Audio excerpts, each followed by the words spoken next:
So Auschwitz-Birkenau has a concentration camp, and among the other people who utilize the materials, the human resources in that camp were Dr. Josef Mengele and his twins experiments, his famous twins experiments. But there's also a labor camp. There's a war on. And the IG Farben Chemical Company, which is still a major chemical company today, still functioning, they team up with the SS to build a chemical factory within the grounds of Auschwitz-Birkenau. I used to live near a chemical factory. They smell bad, worse than paper mills. And you have to wonder what's in that air that you're breathing and what's maybe in the water table that you're drinking. Well, American Cyanamid, which is the company that ran the chemical plant near where I lived in Wallingford, Connecticut, when I was in high school, they spent so much money on safety equipment, and on insurance for their workers because they had to keep them safe. You don't have to do that at Auschwitz. The average expectancy of a factory worker, or a Jew factory worker at the IG Farben plant, was less than 6 months, because these Jews were systematically worked to death. They were working, creating chemicals needed for the German war effort, and they were not, no safety gear was wasted on them. And again, scientists would like to know the various stages that a person can be killed, when he's working with acid, without a mask or without, how quickly will he go blind? How quickly will the skin peel off? And so forth. So all of this is just amazing for experimentation. So IG Farben makes chemicals profitably by using slave labor. But they're not all. One of the men that got America to the moon was Dr. Wernher von Braun.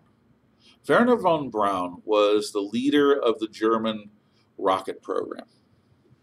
Von Braun was genius, certainly. He came up with plans for space stations and how to get into orbit and satellites, and he is responsible for a lot of the good that happened in the 1950s and 60s in the American space program. Walt Disney liked him.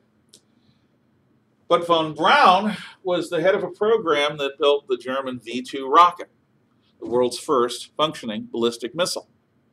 And the V-2 rocket, like all rockets, uses a caustic fuel. Well, at Peenemünde, slave labor, Jewish slave labor among others, was used. And there were Russian slaves and Polish slaves as well, but the Jews were used for the more dangerous jobs.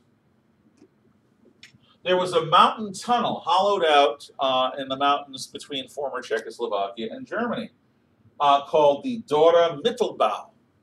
And this was part of the assembly line underground, protected from American and British bombers, that built the V-2 ballistic missile rocket that could hit London with a warhead, flatten half a city block.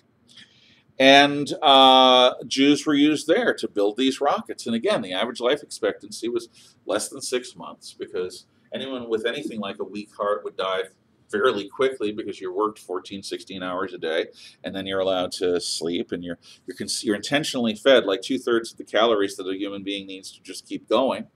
So you become a living skeleton, and you work and work and work, and then you die.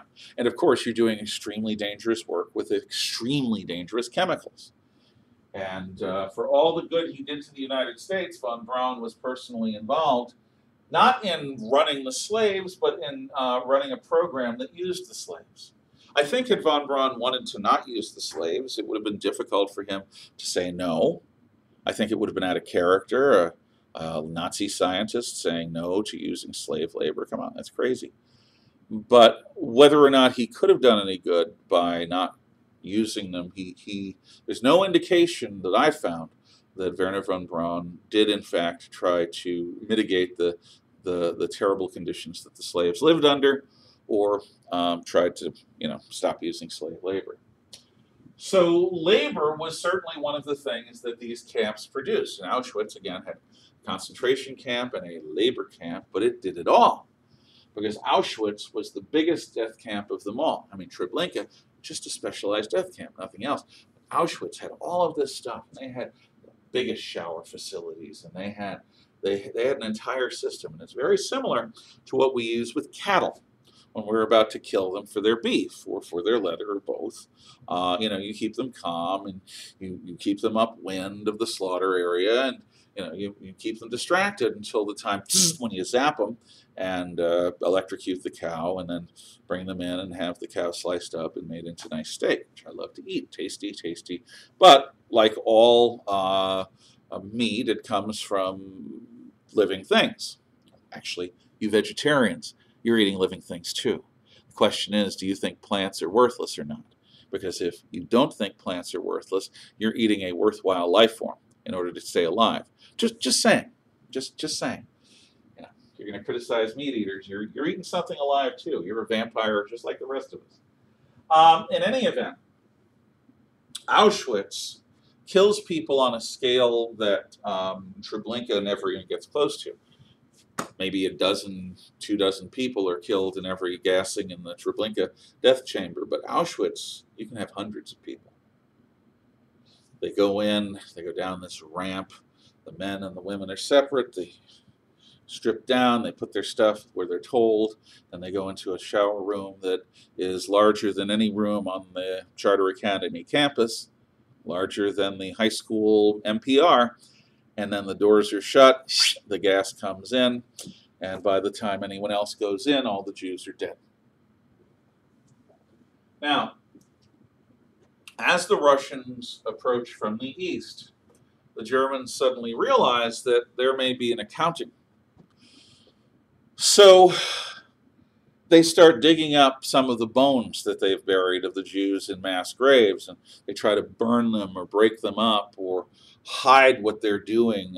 More and more, they're trying to fully cremate Jewish bodies, whereas before they would just kill them, burn them so they weren't a disease problem, and move on. The amazing thing, truly amazing to me, is that as the Germans' homeland is being invaded by the Russians, the SS will, in some cases, not leave these camps filled with Jews. They'll either try to kill all the Jews before they leave, or more commonly, they'll get the Jews that can walk, and they'll march them out in the middle of winter 1944-45 onto a road towards an uncertain destination. The SS men would rather march these Jews to death than leave them alive in the camp for the Russians to find. Now, as the Americans and British move in from the west, the British encounter Belsen, we encounter Buchenwald. These are smaller death camps in the west, but the Russians encounter the really big ones of Treblinka and Auschwitz in the east. And it's shocking. It's like something out of British propaganda. You can't believe that this, in the middle of a major war, that this many resources would be spent on killing civilians, on killing women and children, and old men. It boggles the mind. Had the effort spent on the genocide been used to the war effort, Hitler might have won the war. But Hitler's real war was with the Jews. And his goal was to wipe out European Jewry. And if he was going to lose, he was going to kill as many Jews as he possibly could before the end. And accept the gratitude of future generations of anti-Semites.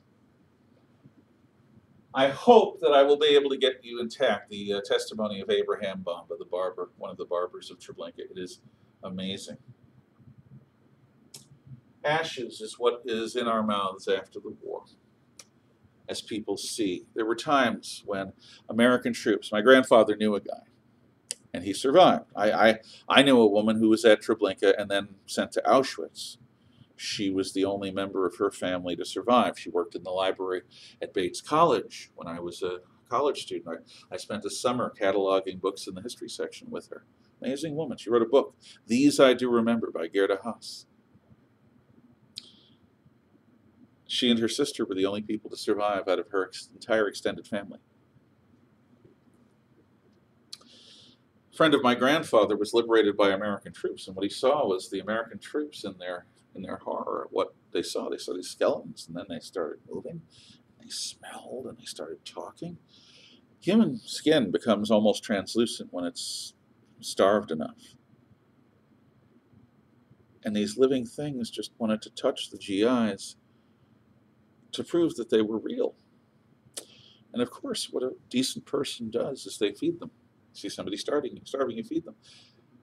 Thousands died because of the compassion of the American and the British and the Russian soldiers. The Russians did this too. They fed these starving people. And if you feed somebody that hasn't had a decent meal in a year, that's basically been surviving for a year on truly starvation conditions, they'll go to shock and usually die. My grandfather's friend survived because he was lucky enough to have been encountered after the orders went out. Do not feed these people. Let the experts come in. Do not let these people go. There were cases where we had come into the camps and let people go, and it's like generals came, no, get them back in the camps. We have to film this. We have to document this because some dumbasses in the future are going to say it never happened. It did. I know people who survived it. I may have known somebody who was a perpetrator or at least a sympathizer with it back when I was younger, and I'm telling you, think about what it's like to be a soldier and not be able to feed these cadaverous skeletons and not be able to let them go until they're recorded, until the experts come in and feed them just about the right amount. As he was recovering, the only words that my grandfather's friends knew was because the person in line ahead of him had said, pea soup. What do you want? Pea soup. So he said, pea soup, and that's all he ate.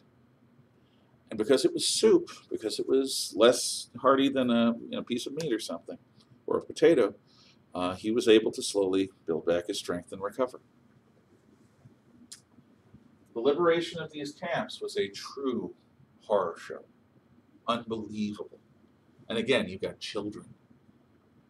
Children whose humanity was stripped from them. Children I can't even describe. The state of Israel is a direct result of the final solution. Even the Soviets voted in the United States, in the United Nations, alongside the United States, to approve the plan that after the British leave Palestine in 1947, Palestine will be divided into a Jewish state and an Arab state. The state of Israel was led by and staffed by and defended by people who survived the final solution. One of the things that I learned during a week I spent with survivors back in 2006, very old survivors, was just a nuance that I hadn't thought of before. Thinking about those who had died is easy, sort of.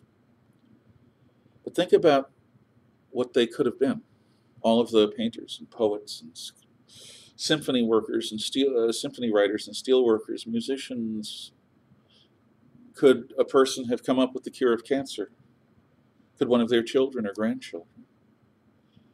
The people who were killed, the horror isn't just at that moment when they were killed, it's all of the tomorrows that they will never experience, that they will never inhabit, all of the things that they will never be. That was all taken from them by the murderous National Socialist German Workers' Party and its leader Adolf Hitler. And if establishing the state of Israel is some recompense for that, then good, in my mind. Never again is what almost any moral person will say in relation to the final solution or genocide. Never again. But the horror is that it's happening right now in China to the Uyghur Muslims. They are being systematically, culturally raped and worked to death in labor camps.